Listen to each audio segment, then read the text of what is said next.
तो हम स्टार्ट करते हैं। देखिए, लास्ट डे हम डीबीएमएस का इंट्रोडक्शन दिए थे। हम बताए थे कि डेटाबेस क्या होता है और मैनेजमेंट सिस्टम क्या होता है। एक बार फिर से सुन लीजिए। हम बताए थे लास्ट डे कि database collection of inter related records of a particular organization और enterprises stored in a structured format called database। मतलब हम बतलाए थे कि किसी भी ऑर्गेनाइजेशन या इंटरप्राइजेज के इंटर रिलेटेड रिकॉर्ड्स को जब हम एक स्ट्रक्चर्ड फॉर्मेट में स्टोर करते हैं ताकि उस पर डिफरेंट तरीके का ऑपरेशन संभव हो पाए, तो ऐसे collection of inter related records को डेटाबेस बोलते हैं। और इसके बाद मैनेजमेंट सिस्टम हम बतलाए थे कि डेटाबेस को मैनेज करने के सिस्टम को मैनेजमेंट सिस्टम बोलते हैं। मैनेज करने का मतलब क्या कि डेटाबेस में डिफरेंट फंडामेंटल ऑपरेशंस परफॉर्म करना, जैसे डेटाबेस में रिकॉर्ड को इंसर्ट करना, रिकॉर्ड को अपडेट करना, रिकॉर्ड को डिलीट करना, या डिफरेंट कंडीशंस के बेसिस पर अलग अलग क्वेरी करना। इस तरह के ऑपरेशंस जो एप्लीकेशन सपोर्ट करेगा वो क्या कहलाएगा? DBMS application. हम बताए थे कि डेटाबेस मैनेजमेंट सिस्टम एक्चुअल में set of inter related records and set of programs है जो डेटाबेस पर होने वाले डिफरेंट फंडामेंटल ऑपरेशंस को सपोर्ट करता हो। ऐसे सिस्टम को हम डीबीएमएस यानी डीबीएम डेटाबेस मैनेजमेंट सिस्टम बोलते हैं। ठीक है, अब आगे बताए थे। सब लोग सुन पा रहे हैं? ठीक से आवाज आ रही है सबको? क्लियर? जी सर। Yes sir. अब आगे बताए थे कि जब डेटाबेस यानी डीबीएमएस एप्लीकेशन नहीं था मार्केट में, यानी जब डेटाबेस मैनेजमेंट सिस्टम जैसा कोई एप्लीकेशन का कांसेप्ट नहीं था, उस समय कैसे काम होता था? क्योंकि कंप्यूटराइज सिस्टम तो उससे पहले डीबीएमएस आने से पहले भी था, तो उस समय कैसे काम होता था? तो हम इसके लिए बताए थे कि उससे डीबीएमएस आने से पहले हम लोग फाइल ओरिएंटेड अप्रोच इस्तेमाल करते थे। और फाइल ओरिएंटेड अप्रोच में यानी जनरल फाइल हम क्रिएट करते थे और जनरल फाइल में टेबल के फॉर्मेट में डिफरेंट रिकॉर्ड्स को स्टोर करते थे। तो इस तरह से हम फाइल ओरिएंटेड का अप्रोच का इस्तेमाल करते थे। लेकिन फाइल ओरिएंटेड अप्रोच उस तरह का कन्वीनियंट नहीं था। बिजनेस के रिकॉर्ड को इफेक्टिव मैनर में वो कलेक्ट या ऑपरेट नहीं कर पाता था। इसके कई ड्रॉबैक्स थे फाइल ओरिएंटेड अप्रोच का, जो पिछले दिनों हम डिस्कस किए थे। पहला बतलाए थे रिडंडेंसी, मतलब अगर एक ही इंफॉर्मेशन, एक ही रिकॉर्ड को, मतलब एक ही कलेक्शन ऑफ रिकॉर्ड को अगर अलग अलग डिपार्टमेंट को जरूरत है, तो जितने जगह उसकी जरूरत होगी उतना जगह हमको उसका डुप्लीकेट कॉपी तैयार करना होगा। यानी एक ही डेटा का अलग अलग कॉपी तैयार होगा, तो ये रिडंडेंसी होगा डेटा का, मतलब डुप्लीकेशन होगा। इसको मैनेज करना, मेंटेन करना आगे चल के मुश्किल हो जाएगा। दूसरा बताए थे फाइल ओरिएंटेड अप्रोच का प्रॉब्लम इंटीग्रिटी। चूंकि एक ही डेटा अलग अलग जगह पर अलग अलग फॉर्म में स्टोर होता है, इसलिए इंटीग्रिटी लॉस होने का खतरा रहता है। यानी एक जगह अगर डेटा में कोई अपडेशन हुआ तो उसका रिफ्लेक्शन दूसरी जगह नहीं देखने को मिलेगा। तीसरा बतलाए थे सिक्योरिटी प्रॉब्लम। जब एक ही डेटा अलग अलग कॉपी अलग अलग जगह पर अवेलेबल होगा, तो फिर उसके सिक्योरिटी के लिए कौन रिस्पॉन्सिबल होगा? ऐसा कुछ फिक्स नहीं होगा। तो इस तरह से हम अलग अलग कई डिसएडवांटेज बताए थे, कई ड्रॉबैक्स बताए थे, जिसके कारण डीबीएमएस का कांसेप्ट लाया गया, जिसके कारण कोई भी बिजनेस, कोई भी ऑर्गेनाइजेशन डीबीएमएस को अडॉप्ट किया, डीबीएमएस एप्लीकेशन को इंप्लीमेंट करना पड़ा उसको। तो यहां तक लास्ट क्लास में हम डिस्कशन किए थे। आज हम उससे आगे बढ़ेंगे। यानी डीबीएमएस का क्या क्या फीचर्स है, लिखिए सब लोग। एडवांटेज, रीडिंग दीजिए। एडवांटेज और कैरेक्टरिस्टिक्स ऑफ डीबीएमएस, यानी डेटाबेस मैनेजमेंट सिस्टम का क्या क्या एडवांटेज है, क्या क्या कैरेक्टरिस्टिक्स है, आज हम इसी का चर्चा करेंगे। जैसा कि हम बताए थे कि हम एक एक चीज पॉइंट लिखाएंगे नहीं, हम आपको कंटेंट यहाँ शेयर करेंगे और उसके एक एक लाइन समझाएंगे और फिर बाद में वो कंटेंट आपको व्हाट्सएप ग्रुप पर भेज देंगे ताकि आप उसको लिख सकें। सब लोग सुन पा रहे हैं? कोई दिक्कत है कि नहीं को समझ सुनने में? No sir. क्लियर है। No sir. चलिए क्लियर है। चलिए तो हम स्क्रीन शेयर करते हैं और देखते हैं लास्ट डे क्या पढ़े थे।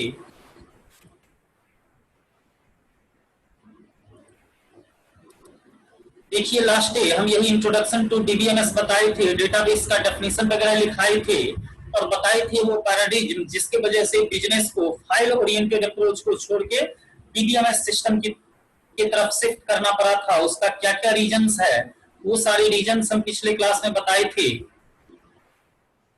ये सब। अब देखिए अगला कैरेक्टरिस्टिक्स और एडवांटेज ऑफ डीबीएमएस। देखिए इसी को लिखना है, बाद में आप लिखिएगा, हम इसको समझाते हैं। देखिए traditionally data was organized in file format. DBMS was a new concept then and all the research was done to make it overcome the differences in traditional file system, traditional style of database management.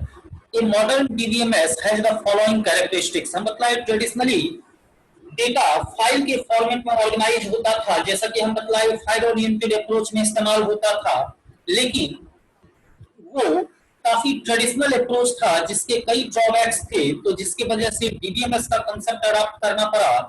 अब DBMS आज के दिन में जो modern DBMS application है उसके अंदर क्या क्या फीचर्स है, क्या क्या उसका कैरेक्टरिस्टिक्स है। पहला पॉइंट देखिए, रियल वर्ल्ड एंटिटी।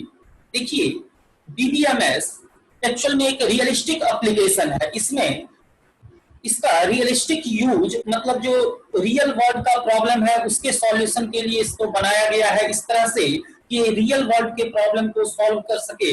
यानी ये किसी ऑर्गेनाइजेशन के रिकॉर्ड्स को इस फॉर्मेट में स्टोर करके रखेगा कि उसको फ्यूचर में एक्सेस करना काफी आसान हो जाएगा, यानी उस पर किसी भी तरह का ऑपरेशंस इफिशिएंटली किया जा सकता है।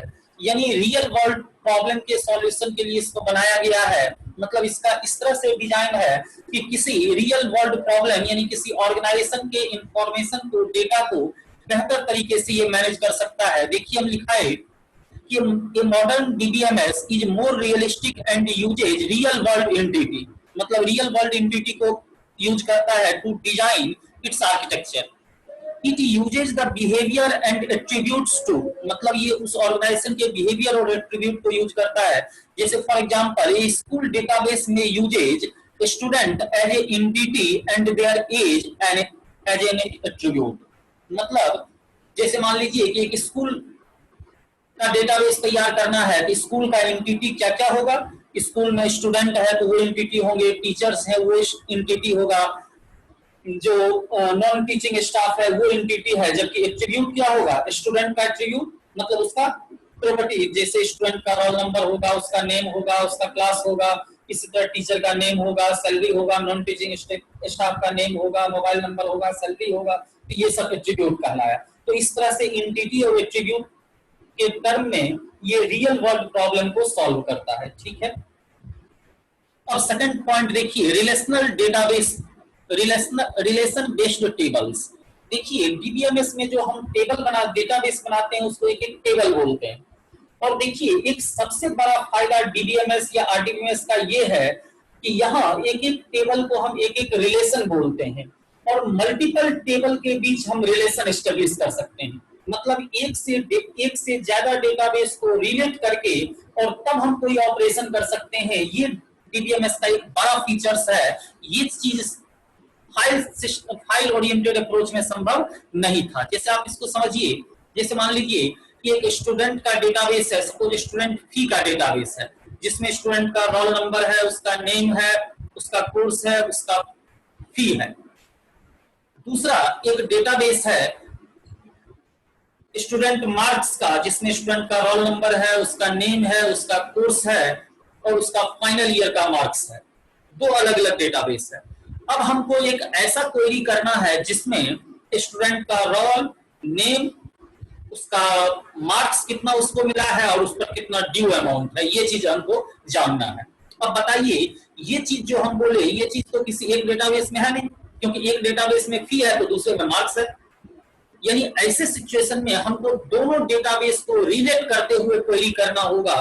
तो इस तरह का रिलेशनशिप आप डीबीएमएस में एस्टेब्लिश कर सकते हैं। क्लियर है, सबको समझ में आया? यानी डीबीएमएस एप्लीकेशन में हम मल्टीपल डेटाबेस के साथ रिलेशन एस्टेब्लिश करके मल्टीपल टेबल्स को रिलेट करके और तब कोई क्वेरी कर सकते हैं। तो इस तरह से आपको अलग अलग डेटाबेस में रिलेशनशिप एस्टेब्लिश करना आसान है और इस तरह से आप इफेक्टिव क्वेरी कर सकते हैं। ठीक है, तो ये अगला फीचर्स हुआ।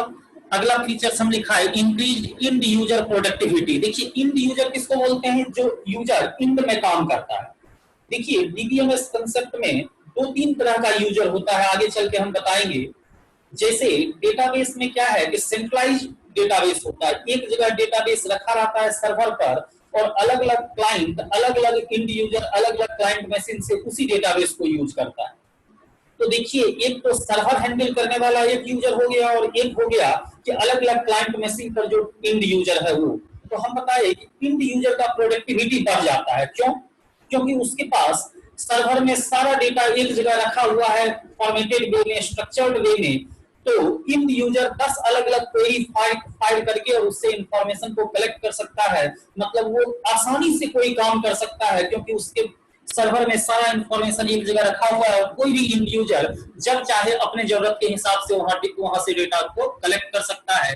तो इससे जो इंड यूजर है उसका प्रोडक्टिविटी बढ़ जाएगा, वो बेहतर तरीके से काम कर पाएगा। देखिए हम यही लिखा है कि data which is available with the help of combination of tools which transform data into useful information helps end user to make quick, informative and better decisions that can make difference between success and failure of the global economy। देखिए चूंकि end user को server से formatted data मिलता है, जिस तरह का मतलब प्रोसेस्ड इंफॉर्मेशन हमेशा अवेलेबल रहता है सर्वर में, मतलब कंकरेंटली ये नहीं कि आधा घंटा पहले जो काम हुआ वो इंफॉर्मेशन नहीं है, वो इंफॉर्मेशन दूसरे डिपार्टमेंट के पास है। मतलब जो एकदम रियल टाइम में जो डेटा है वो सारा डेटा सर्वर पर अवेलेबल है और रियल टाइम में वो डेटा को इंड यूजर एक्सेस कर सकता है। इससे उसका काम करने का तरीका बेहतर होगा, इफेक्टिव डिसीजन मेकिंग कर पाएगा, इफेक्टिव वर्क कर पाएगा और इससे बिजनेस का इकोनॉमी बढ़ेगा। ठीक है, अब लेस रिडंडेंसी, अब बताने की जरूरत ही नहीं है कि डेटा का डुप्लीकेशन कम हो जाएगा। क्यों? क्योंकि यहाँ फाइल ओरिएंटेड अप्रोच की तरह एक ही डेटा अलग अलग जगह पर नहीं रहेगा, सारा डेटा सेंट्रलाइज एक जगह सर्वर में रखा रहेगा। बस उसी सेंट्रलाइज डेटा को जिस डिपार्टमेंट को, जिस इंड यूजर को जरूरत है उसी डेटा को यूज करेगा। इसलिए डेटा का यहाँ डुप्लीकेशन नहीं होगा, सारा रिकॉर्ड एक जगह सेंट्रलाइज सर्वर में अवेलेबल होगा। अलग अलग इंड यूजर अलग अलग क्लाइंट मशीन से वो सेम इंफॉर्मेशन, सेम डेटा को एक्सेस कर सकता है। मतलब डेटा का डुप्लीकेशन खत्म हो जाएगा। ठीक है, कंसिस्टेंसी, ये भी बताने की जरूरत नहीं कि जब डेटा का रिडंडेंसी दूर होगा तो डेटा अधिक कंसिस्टेंट होगा। कंसिस्टेंसी क्या है ये हम पिछले दिनों बताए थे आपको कि जैसे मान लीजिए हम लास्ट में बताए थे कि जैसे मान लीजिए आप अकाउंट सेक्शन में जाके अपना कॉलेज का फी पेमेंट कर दिए, लेकिन जब क्लास में गए तो क्लास में क्लर्क हो सकता है गेट पर कोई प्यून है वो आपको रोक दिया कि नहीं आपका पेमेंट ड्यू है, जबकि अभी तुरंत आप अकाउंट सेक्शन में पेमेंट करके आए। इसका मतलब जो अकाउंट सेक्शन में पेमेंट किए हैं उसका डेटा अपडेट नहीं हुआ है, मतलब कंसिस्टेंट डेटा कंसिस्टेंसी लूज कर गया। कैसे?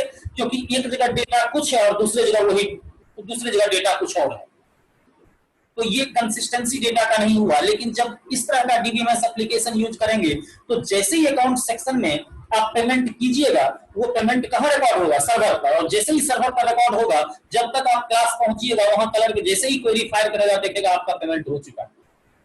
मतलब रियल टाइम डेटा अवेलेबल रहेगा सर्वर पर और इसलिए कंसिस्टेंसी बना हुआ रहेगा। ठीक है,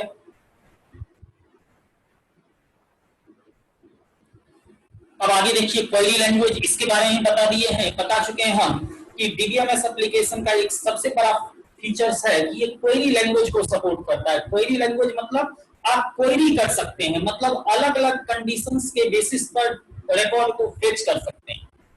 जैसे मान लीजिए कि नॉर्मल फाइल ओरिएंटेड अप्रोच है और सपोज किसी फाइल में स्टूडेंट के डेटाबेस में 10,000 स्टूडेंट का रिकॉर्ड है और उसमें से आपको एक रिकॉर्ड का जरूरत है, एक रिकॉर्ड को एक्सेस करना है, तो इसके लिए आपको 10,000 रिकॉर्ड को एक एक करके फेच करना होगा, सर्च करना होगा।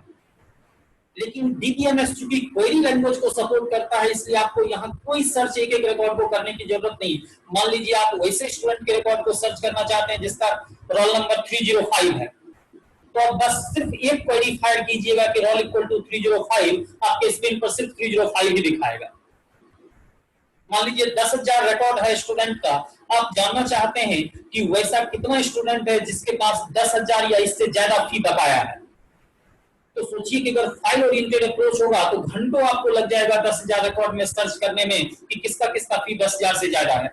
लेकिन इसके लिए डीबीएमएस में क्वेरी लैंग्वेज सपोर्ट करता है और इस वजह से बस एक सेकंड में एक क्वेरी फायर कीजिएगा कि फी ग्रेटर देन इक्वल टू 10,000, ये सारे स्टूडेंट का रिकॉर्ड दिखा देगा जो 10,000 या इससे ज्यादा जिसका अमाउंट ड्यू होगा।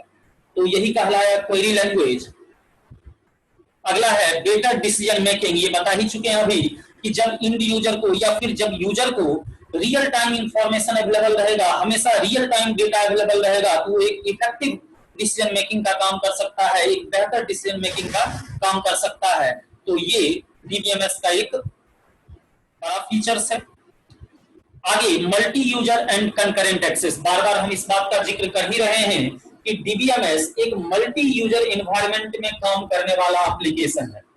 नॉर्मली डीबीएमएस का इस्तेमाल क्लाइंट सर्वर आर्किटेक्चर में किया जाता है, जहां एक सर्वर है और सैकड़ों क्लाइंट उस सर्वर से जुड़े हुए हैं। इस केस में सर्वर पर डीबीएमएस एप्लीकेशन होता है और सारा डेटाबेस वही सर्वर पर अवेलेबल रहता है और इंड यूजर उस सर्वर के डेटाबेस से जरूरत के हिसाब से जो रिकॉर्ड चाहे जब चाहे एक्सेस कर सकता है। जैसे आप देखते हैं रेलवे रिजर्वेशन सिस्टम, बैंक का जो सिस्टम होता है, रेलवे रिजर्वेशन सिस्टम में क्या है, रेलवे का अपना सर्वर है, सर्वर पर सारा डेटा एक जगह रखा हुआ है और जिस स्टेशन से जिस स्टेशन मास्टर को ये जरूरत होगा रेलवे का सर्वर मतलब सर्वर से डेटा को एक्सेस करने का, बस वो एक की फाइल करेगा, जो उसके जरूरत का जो भी डेटा है वो उसके मशीन पर दिख जाएगा। लेकिन एक्चुअल में वो डेटा वहां नहीं है, वो डेटा कहाँ है, सर्वर पर। और वो डेटा जैसे स्टेशन मास्टर अपडेट करेगा, कोई चेंज करेगा, अपडेट पर क्लिक करेगा, वो अपडेशन कहाँ होगा, सर्वर पर।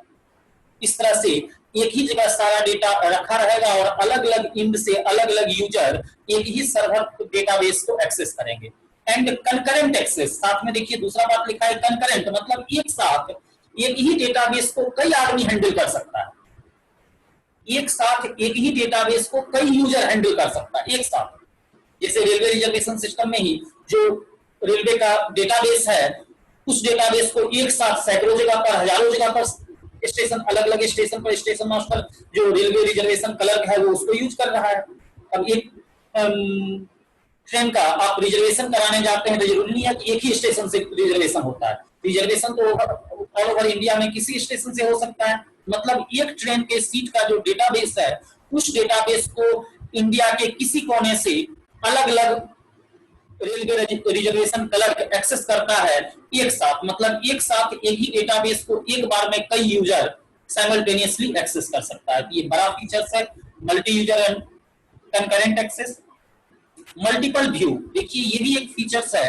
मल्टीपल व्यू, देखिए एक सबसे इंपॉर्टेंट चीज क्या है कि डीबीएमएस अलग अलग व्यू को सपोर्ट करता है। मतलब जैसे एक डेटाबेस है, जैसे मान लीजिए हम पिछले दिनों भी बताए थे कि जैसे एक डेटाबेस है, मान लीजिए उसमें स्टूडेंट का ही डेटाबेस की अगर हम बात करें तो स्टूडेंट का रोल है, नेम है, कोर्स है, फी है और उसका मार्क्स है, एक ही डेटाबेस में ये सब कुछ रखा हुआ है। अब बताइए कि एक डेटाबेस में सब सारा डेटा एक ही डेटाबेस में रखा हुआ है, तो जो एक्सेस करने का ऑथोरिटी है, जैसे अकाउंट सेक्शन में अकाउंटेंट को उस डेटाबेस की जरूरत पड़ेगी, क्यों, आपके फी से रिलेटेड अपडेशन के लिए। एग्जामिनेशन डिपार्टमेंट को भी उस डेटाबेस की जरूरत पड़ेगी, किस लिए, मार्क्स के अपडेशन के लिए। अब बताइए दोनों दो पर्सन है और दोनों का नीड दो तरह का है, एक फी अपडेट करेगा जबकि दूसरा मार्क्स अपडेट करेगा। तो ये सारा फील्ड एक डेटाबेस, एक ही डेटाबेस में अवेलेबल है। तो मान लीजिए कि अगर उस डेटाबेस का प्रिविलेज हम अकाउंट सेक्शन को दे देते हैं तो अकाउंट सेक्शन क्या करेगा, फी तो अपडेट करेगा भी, साथ में उसके पास मार्क्स भी रहेगा, वो चाहे तो मार्क्स को भी छेड़छाड़ कर सकता है। और पता चलेगा कि अगले दिन से जो अकाउंट सेक्शन है वो स्टूडेंट से पैसा लेके और मार्क्स बढ़ा देगा, प्रॉब्लम हुआ। ठीक उसी तरह से जो स्टूडेंट मार्क्स डिपार्टमेंट है, एग्जामिनेशन डिपार्टमेंट है, उसको जरूरत है मार्क्स का, लेकिन उसी डेटाबेस में फी भी है, तो फी से रिलेटेड इंफॉर्मेशन भी उसको चला जाएगा। तो इस प्रॉब्लम से बचने के लिए हम डीबीएमएस एप्लीकेशन में व्यू क्रिएट कर सकते हैं, यानी एक ही डेटाबेस का कई व्यू क्रिएट कर सकते हैं। वो व्यू पार्शियल भी हो सकता है या इंटायर भी। जैसे हम एक डेटाबेस एक ही है, उसका 2 व्यू क्रिएट कर लिए। एक व्यू में स्टूडेंट का रोल नेम, उसका कोर्स और इसका फी रख दिए, और दूसरे व्यू में स्टूडेंट का रोल नेम, कोर्स और उसका मार्क्स रख दिए। अब 2 व्यू हो गया, तो एक व्यू अकाउंट सेक्शन को दे दिए अकाउंट वाला, और जो एग्जामिनेशन वाला मार्क्स वाला व्यू है वो मार्क्स वाले को एक्टिविटी दे दिए। इस तरह से एक ही डेटाबेस का कई व्यू बना करके जैसा यूजर है उसके रिक्वायरमेंट के हिसाब से व्यू बना सकते हैं, और वो मात्र उतना ही रिकॉर्ड को एक्सेस कर पाएगा, उतना ही इंफॉर्मेशन एक्सेस कर पाएगा जितना प्रिविलेज हम उसको देंगे। कोई दिक्कत समझने में? कोई प्रॉब्लम हो रहा है कि नहीं को? No sir. समझ रहे हैं। चलिए आगे एक लास्ट है सिक्योरिटी। ये भी बताने की जरूरत नहीं कि जब सेंट्रलाइज डेटा रहेगा तो सिक्योरिटी भी सेंट्रलाइज रहेगा। जब सारा इंफॉर्मेशन एक जगह अवेलेबल रहेगा तो उसके सिक्योरिटी का प्रॉपर मैकेनिज्म रहेगा। उसके लिए डेटाबेस एडमिनिस्ट्रेटर होगा। एडमिनिस्ट्रेटर उस डेटाबेस को हैंडल करने का जिस यूजर को परमिशन देगा, यानी हर यूजर का अपना डेटाबेस जो डीबीए होगा वो हर यूजर के लिए यूजर आईडी और पासवर्ड जनरेट करेगा। जिसको यूजर आईडी पासवर्ड देगा वही उस जिस लेवल का इंफॉर्मेशन उसको चाहेगा डीबीए एक्सेस करने देने का, उतना ही प्रिविलेज मिलेगा। यानी इस तरह से वो उतना ही इंफॉर्मेशन को एक्सेस कर पाएगा। कोई भी अनऑथराइज्ड पर्सन डेटाबेस को हैंडल नहीं कर पाएगा, और इस तरह से एक बेहतर सिक्योरिटी, एक प्रॉपर सिक्योरिटी मेंटेन किया जा सकता है डीबीएमएस के कॉन्सेप्ट में। ठीक है, अब पढ़िएगा तो इसमें वही सब लिखा है। देखिए, features like multiple views offers securities to some extent where users are unable to access data of the users and the departments.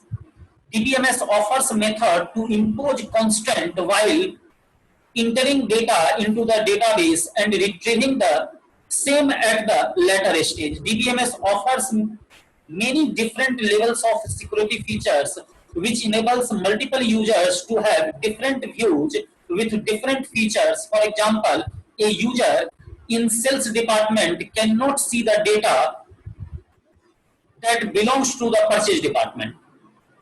Additionally, it can also be managed how much data of the sales department should be displayed to the users.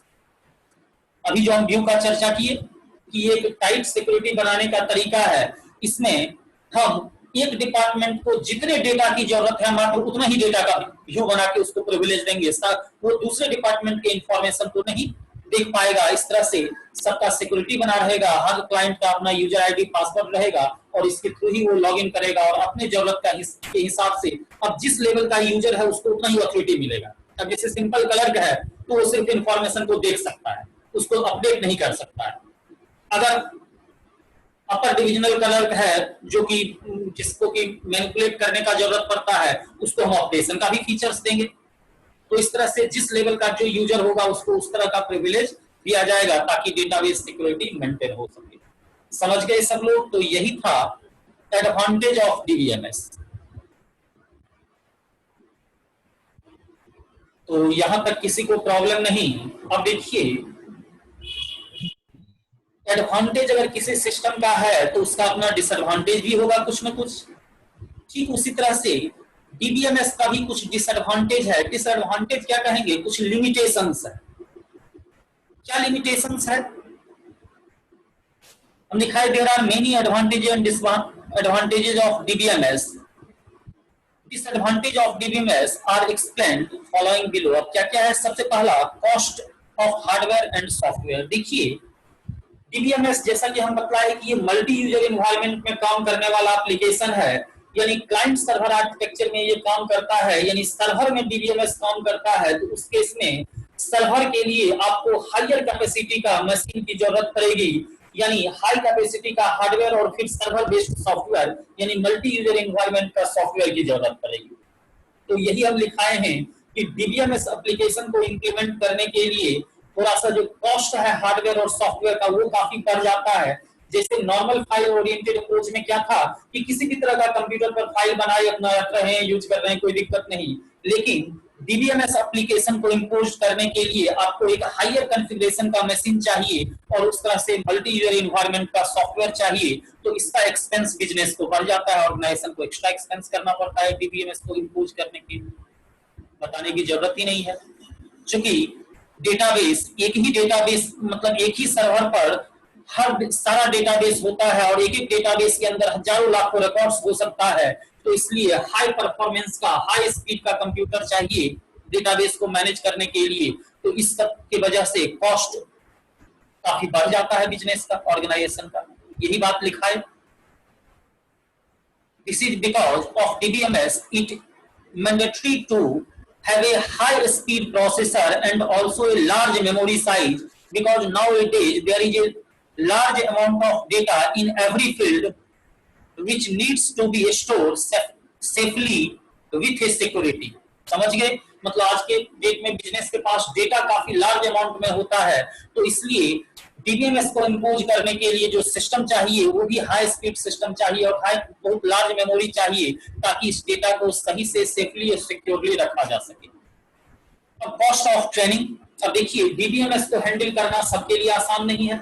जैसे normally file oriented approach में तो word Excel को कोई use कर लेता था, लेकिन database को हैंडल करना सबके लिए आसान नहीं है। तो इसके लिए आपको आपका जो स्टाफ है वो टेक्निकल स्टाफ होना चाहिए, उसके पास अच्छा खासा नॉलेज होना चाहिए डीबीएमएस का, डेटाबेस का।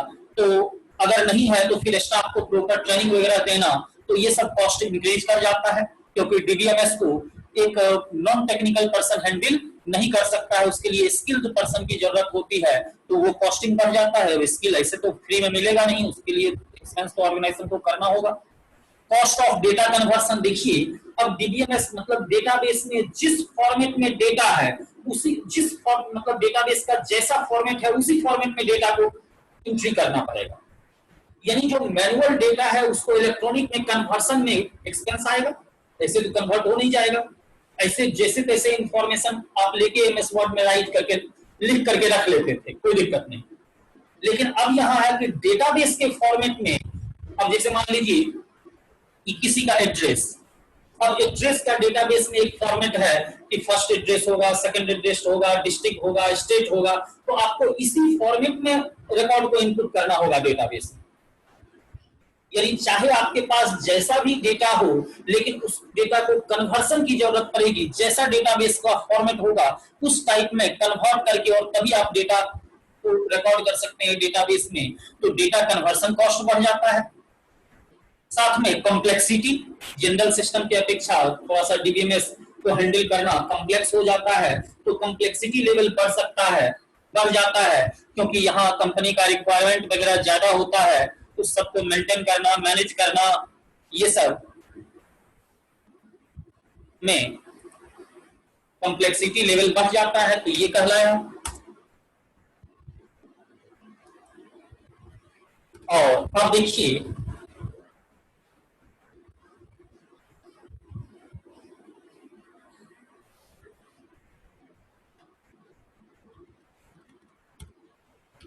नेक्स्ट में मेंटेनेंस।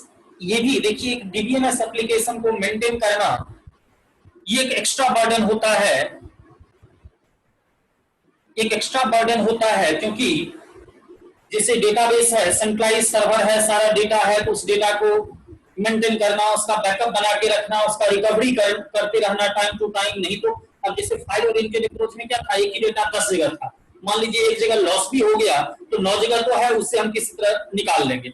लेकिन डेटाबेस डीबीएमएस के कांसेप्ट में सारा इंफॉर्मेशन सेंट्रलाइज है, तो अगर वो डेटा लॉस हुआ तो सारा का सारा इंफॉर्मेशन खत्म हो जाएगा।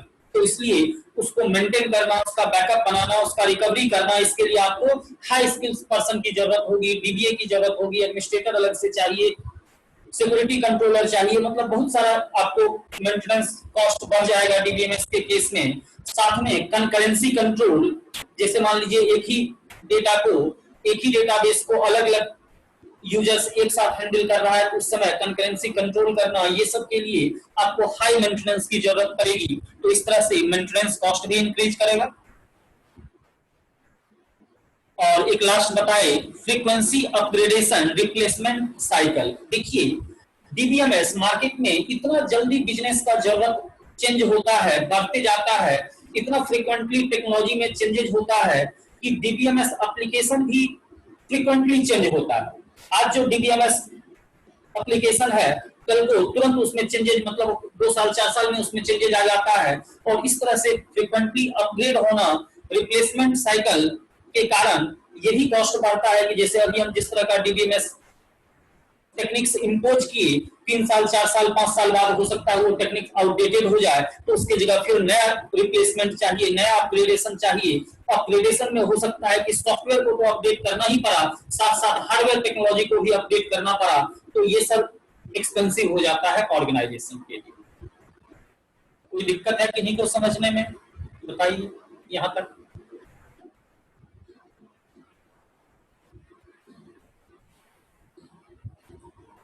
बोलिए सब लोग, कुछ बोलिए। क्या जो हम पढ़ा रहे हैं बता रहे हैं सब समझ में आ रहा है? Yes, sir.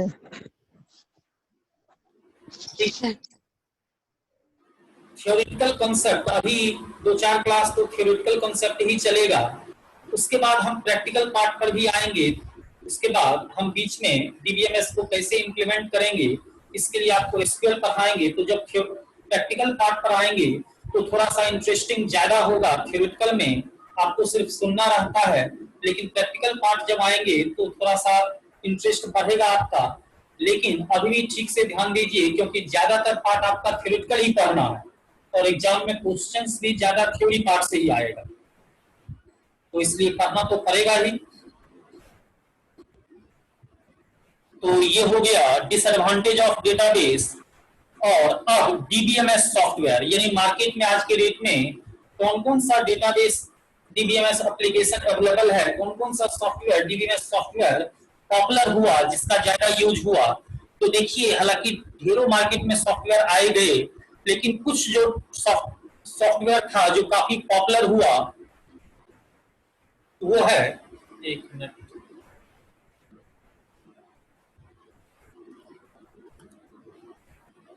वो देखिए सबसे पहले आया था डीबेस 1। ये काफी पॉपुलर हुआ था application, DBMS application DOS based machine में काम करता था।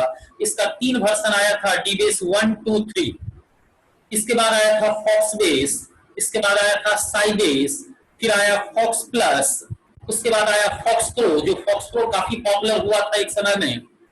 उसके बाद माई एसक्यूएल, ये तो खैर आज के डेट में भी उतना ही पॉपुलर है। My SQL, SQL, SQL star plus, ये सब इसी का है, तो ये आज के डेट में भी उतना ही पॉपुलर है। एमएस एक्सेस, ये भी उतना ही पॉपुलर है।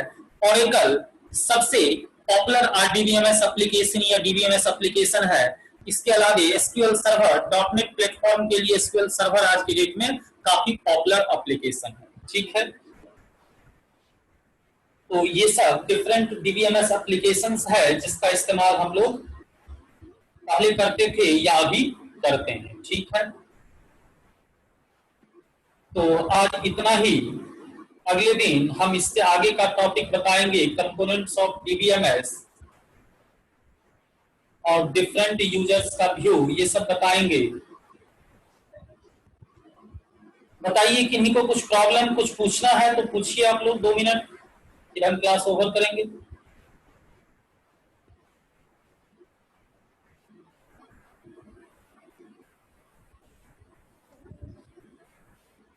हम इस डेटा को शेयर कर देंगे आपके ग्रुप में।